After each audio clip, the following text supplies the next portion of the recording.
The main thing that I have learned is that everybody's body is different. And so it's been a journey of discovery for what works for me, but also a journey of discovery of what is the research out there that shows why this works for me, maybe more than something else works.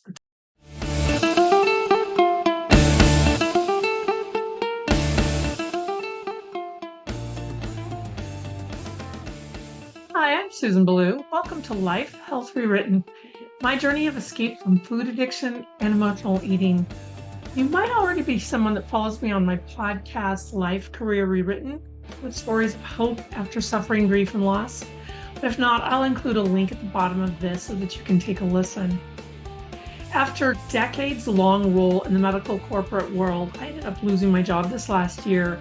Because of that, I have become an online entrepreneur in order to replace that missing income. I've been working on putting together a program helping lead other people out of their own addiction to emotional eating and learning about their own bodies. This isn't medical advice or anything like that. It's just helping people discover what I have discovered that can be applied to their own bodies. So in this series, I am responding to requests that I have received from people to share some of the resources and some of the information that I've learned throughout my years of figuring out my own body, figuring out what works for me, and then understanding the research and the resources behind what is working for me. I'm inviting you along on this journey as I discover the continued steps to escape my prison of food addiction and emotional eating.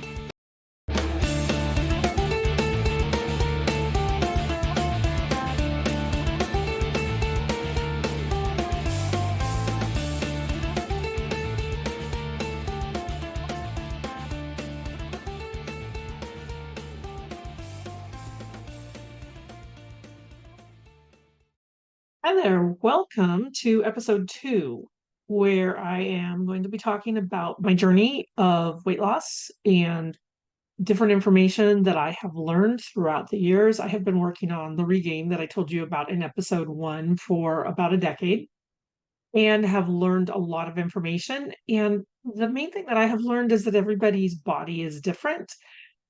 And so it's been a journey of discovery for what works for me, but also a journey of discovery of what is the research out there that shows why this works for me, maybe more than something else works. So I have had different people ask me questions, ask me to share some of this information. And so, like I said last week, that is the reason that I've started on this. And as I've indicated in my intro, it's not about medical advice. It's just about this discovery for me. And if I can offer anything that helps somebody else maybe not have to take quite so long in their own journey of discovering what works for them, then that's great along the way.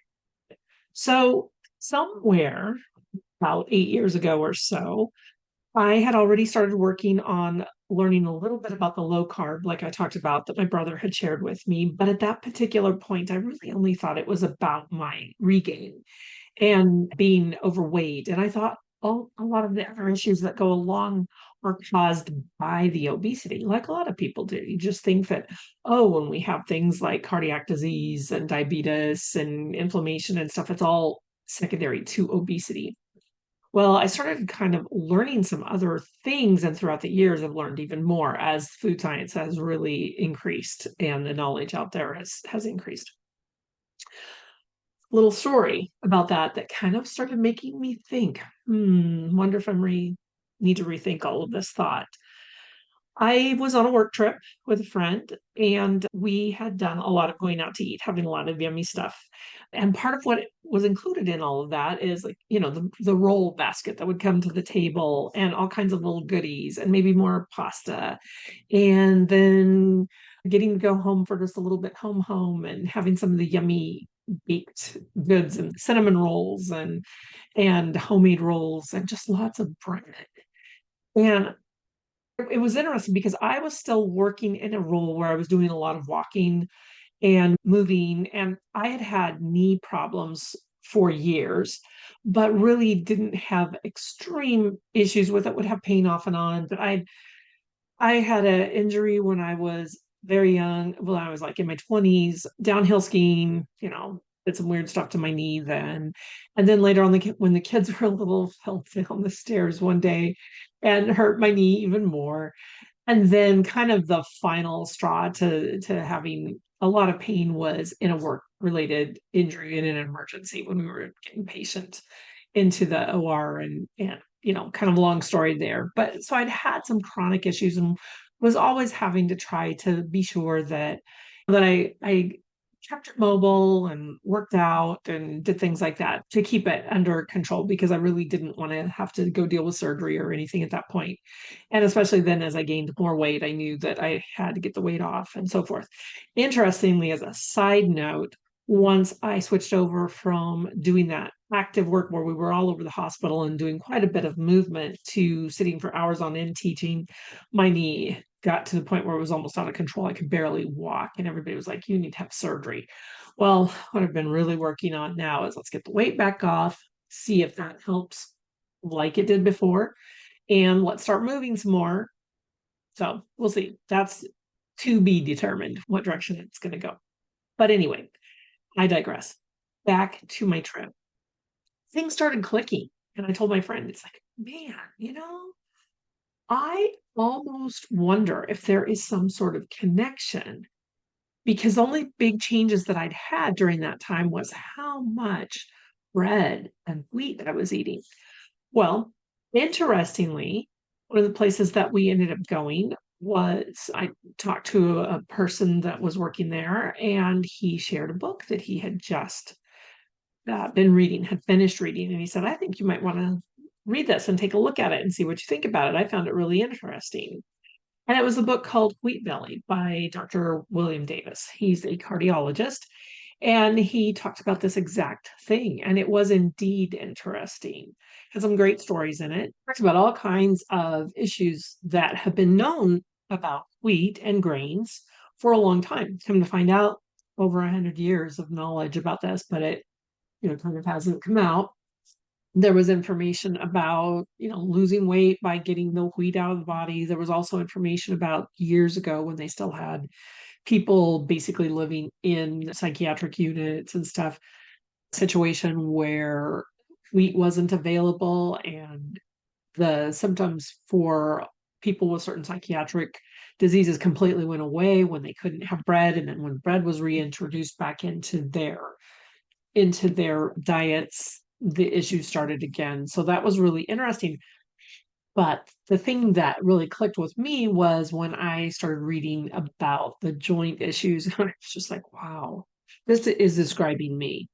And so that's when I started kind of really exploring even more. Oh, maybe it's not just about losing weight. Maybe it has to do with other things in our body. And maybe he's right. So, as I talked about, I want to do some reviews, but as I was going in and taking a look at information about that book, I saw a lot of pushback from all kinds of different people, some of it within the food industry, others, just here and there, random people, different people in food sciences and stuff that had a lot of complaints about the fact that they didn't think the book had more stories that were really helpful and of course resonated with me because they talked to my body. But anytime you're dealing with science, the science world wants what they call true studies and true research and resources, and they kind of downplay things that they feel like doesn't meet that enough. And so I decided that in addition to going through a little bit of what he talks about in his steps, I also wanted to pull in some review of some other resources. And so that's what I'm doing. And my plan over the next few weeks is to go through a few different things and give you some basic information. I'll keep each one short, but I have learned throughout these last years. So, like I said, about 8 years ago, I kind of started on this particular focus of what if all of these other things are all tied together. And as I've gone along, I've learned more and more. So I will be sharing more of those stories with you to kind of help you see why I've come to the conclusions that I have come to. But as I mentioned when I first was talking about this, what I have also come to the conclusion of is that one size does not fit all for people. And so I think I talked a little bit last time about how I'm putting together a program. And that's one of my foundations of the program is helping other people with, okay, I've really explored and I've done a lot of work to find this information out, but what's up with your body, and how can I give you some shortcuts, almost some hacks on, what can we do to help you figure out what works for you and what doesn't?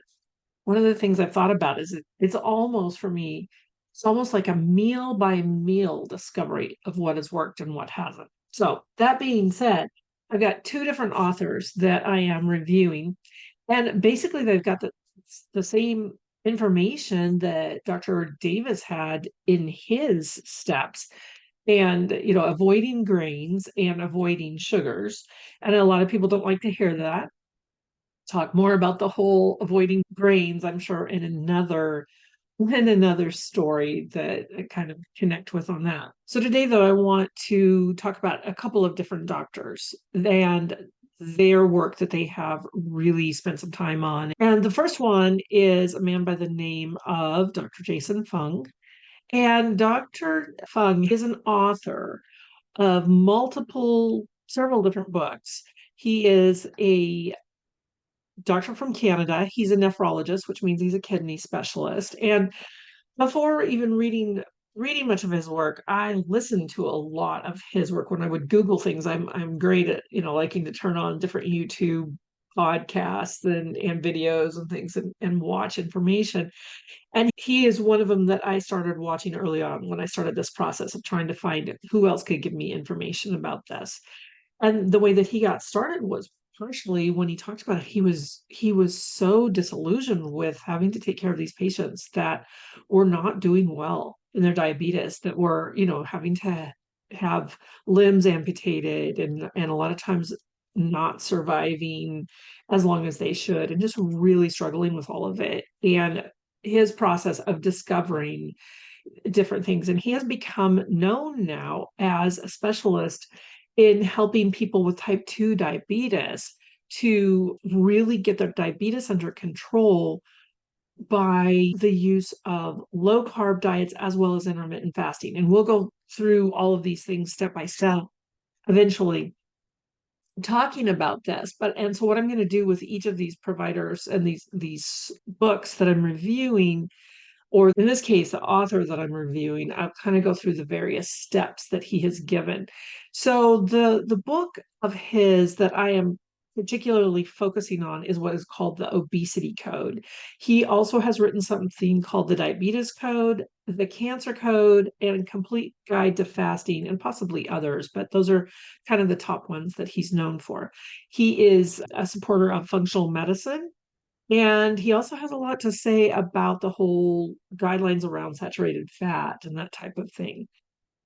So, a couple of his first steps that we're going to talk about before I jump then over to the other author is steps within his obesity code and book. And the first two are reduce your added sugars and stop eating refined grains. So, kind of the same story. He really focuses a lot on looking for hidden sugars in labels. And I am telling you, that is something that I have really, really found to be the case. For example, I am one that I do try to really follow because of this whole journey. And like I said, kind of the almost food by food discovery of what works for me and what doesn't. I have come to the point where I've had to really drop my carbohydrates because of my response and to it. And that's something that the other author is going to talk a lot about, does talk a lot about in his book. And so we'll go over some of that. But one of the things that I watch for then is, are there foods out there that, I don't have to do so much creating my own thing or whatever. And sometimes I'm looking for something that just sounds good. And so I had picked up something called it was a keto type of cereal that looked really good. And it seemed like, yeah, maybe it's decent quality foods and, ingredients. And so I went ahead and tried it, and it tasted excellent, but I felt terrible afterwards. And that's something that I'll kind of talk about that I've discovered throughout these posts and these videos is what my symptoms that I've had when with all of this and what has started really helping me tune into whether these foods are things that are going to work for me. But I decided the other day I actually had some of this, and oh, probably 20 minutes later, I was feeling terrible. So I thought, I'm going to go check and see what my blood sugar is. Now, I am not diabetic. My blood sugar will drop back down. I probably have what's called, like hypoglycemia, metabolic issues, that type of thing. But I don't have to take any medication. It doesn't stay up, it drops back down. But I went in probably like 30 minutes at the most. So after eating that cereal, and my blood sugar was over 160, which is way higher. I normally run down in like 90s, 100s. The problem with that is what I will do afterwards a lot of times is that I will bottom out and then really have a hard time with it. And so it was like, well, lesson learned. This is something that I won't be using again to eat. For me, it might work for other people, but for me, I'm clearly just too sensitive for it. So, anyway, looking at hidden sugars. So I took a look at that. Well, sure enough, it had things like tapioca starch. It had the flour, it was called a special kind of flour. It was a wheat-free flour. But when I got in and looked at it, it was all things that were still higher starch. So that was kind of a lesson that, yep, take a look at that. I've noticed that sometimes things that say cellulose in it or maltodextrin for sure, all of those things, it'll give me the same response. So I've had to really learn to dive deep and look at all the ingredients before I buy something to see if it's something that's going to work for me. And that's just kind of learning what has worked for me might not be the same for you. Your symptoms, you might not have as much sensitivity to it as I do, but this is definitely something that I've really been working on. So he also suggests be sure and look at labels on things like sauces and different kinds of prepared things that maybe you wouldn't think would have high sugar in them, and sure enough they do. So cereals and fruit flavored yogurts, juices. He really emphasizes stop drinking your sugars. So be sure that you're not getting stuff that's what I call foo-foo drinks with sugar in them. Now, there's a lot of discussion out there as far as what about sugar-free versus sugar. I'm going to leave that off the table. I know what works for me. I have discovered things that do and don't work. I am one that does have coffee with some of the sugar-free sweeteners in it. There are other people that are like, no, don't do that. So I would say there again, that's something, explore with your own body, see what happens with that. See if it makes you more hungry for sugar later. That's one of the things that he talks about is if there's something like that that makes you more hungry for sugar, then probably that's an indication you shouldn't have it. And so there again, it takes looking at your own body, figuring it out. And then the other thing is stop the refined grains, highly processed foods, purified fiber. A lot of things will say it has fiber in it, but the way that they have processed the fiber actually doesn't work the way like a whole food might. And so you can still have a rapid rise in glucose, and also it can become very addicting. And so that's just some highlights out of the first couple of steps that he has in his obesity code book. And that I know that that is a book that some people are using now for like, getting your weight loss down and trying to really cut the sugar and maybe treat certain conditions that, if you've had that recommended to you by your provider for ways to take a look at dealing with some of the conditions that we now have. Now, I'm going to switch gears a little bit, and I'm going to talk about the other author and the other book. Part of the reason I did this is Dr. Fung's books were a little bit older, and I wanted to see what our newer research is. And so there's another book that is just came out a couple of years ago that is by an author who's also a doctor. His name is Dr. Robert Lustig, and he was a pediatric endocrinologist for UC San Francisco. He still does some research and stuff with them, but he is basically retired and is working very, very heavily in the industry, trying to work on getting some of our food regulations changed to start really taking a look at what all of their research at UCSF discovered and what he found. So the name of this book is Metabolical, and I'll go through it It's got a longer name to it, but just starting out. So Dr. Robert Lustig, if you need to, if you want to know more about him, you can look him up. It's Lustig is his last name. But like I said, American Pediatric Endocrinology, the doctors that deal with diabetes, thyroid, some types of cancers, metabolic disorders, issues with glands, and so forth. He has been author of like 125 peer-reviewed articles, and he's done 73 reviews. So he's very high up in the research world.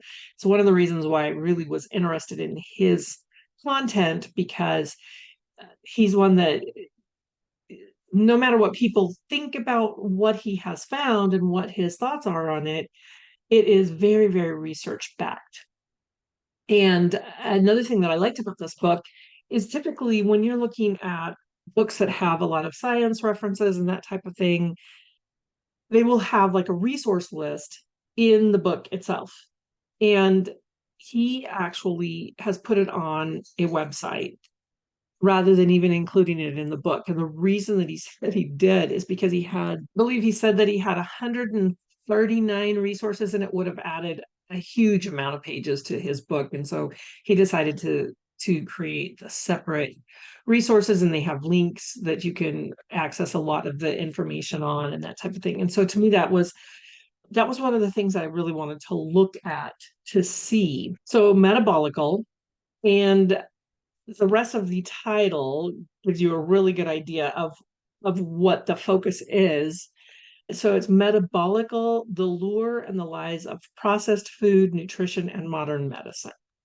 So he does go into a lot of discussion about the overall healthcare and statistics, and talks about how our current processed foods are really, really not even something that in his term really classifies as food, because it doesn't actually help with nutrition. It actually causes issues. And he feels like a lot of our food, what we call our food sources, are actually poisoning us and causing a lot of problems. So I'm just going to give you a couple of highlights, because I really set a goal for each of these not taking a lot of time. And so just a few things on this one, and then we'll go on next time and I'll talk about even more. But from the research that they have found, they have associated things like a lot of different cancers with our food sources, with too much sugar, with too much processed foods. And he explains it.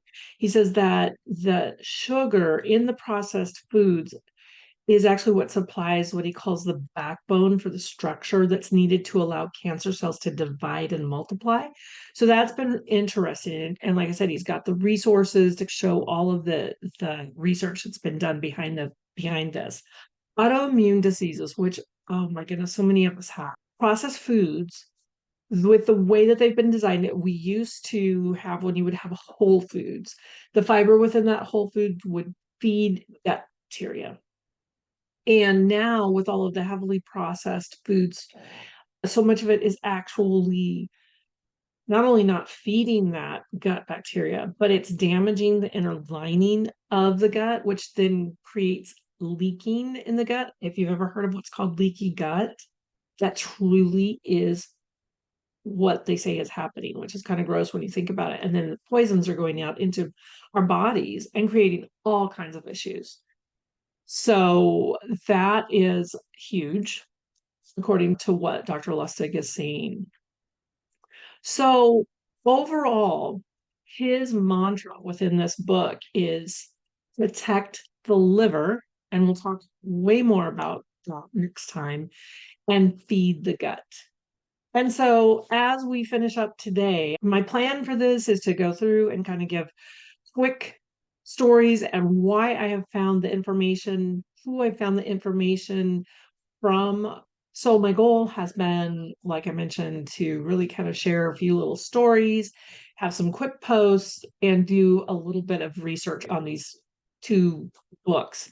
Dr. Lustig's will have quite a bit of detail, so I'm going to break it down quite a bit. So next time I want to talk a little bit about some of the first couple chapters in his book, where he talks in more depth about our statistics that we have in the United States, issues with our food, and really his focus on a lot of this is just all of the different things that are being caused by our food sources and what we need to do about it. So, once again, not medical advice. This is just my discovery and taking a look at, oh my goodness, maybe I need to pay attention to this. Maybe this is what's happening. And so I'm going to leave you with the bottom line that he has had to say in his first couple chapters that I've been taking a listen to and the other interviews. I started all of this as trying to find a way to deal with my obesity and that whole journey. And research and science is starting to show that obesity isn't the cause. As I mentioned earlier, obesity is one of the symptoms of the cause. And we'll be talking more about what the cause is. But obesity is a symptom, autoimmune is a symptom, those joint issues I was talking about are symptoms, the mental health, a lot of different things are all symptoms of the problem. So I hope that that gave you a little bit of information. And, if you too have had, wow, when I eat this, I feel this way, who knows? Might be something that you find within your own body that you want to pay attention to as well. So I hope that I give you a little bit of quick food for thought, pardon the pun. And join me next week when we learn more, when we dive a little bit more deeply into what he feels like the actual problem is. We'll talk later.